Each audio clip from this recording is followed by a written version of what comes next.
Kahit ang pinakamabait na puso napapagod din. Yung laging nagbibigay kahit wala nang natitira sa'kin. Yung humingiti kahit may sugat sa dibdib.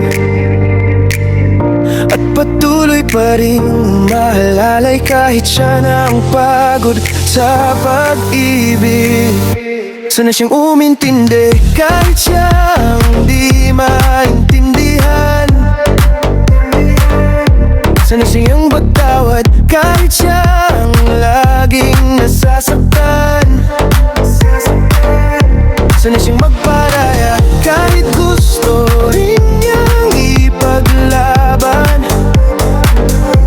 Sana'y siyang tumulong kahit walang bumabalik na salamat. Ang kabaitan, mabigat ding dalhin, lalo na kung wala mang nakakapansin. Di mo alam sa likod ng bawat ngiti niya may luhang pinipigilan. May pusong gustong sumuko na, kaya kung makasalubong mo ang pusong ganyan kabuti, huwag mo sanang abusuhin, huwag mo sanang baliwalain. Yakapin mo siya, sabihin mo lang ng marahan. Pwede kang magpahinga, hindi mo kailangang maging malakas palagi. Kahit ang pinakamabait na puso napapagod din. Pero sila rin ang pinakamatag sa ating daigdig.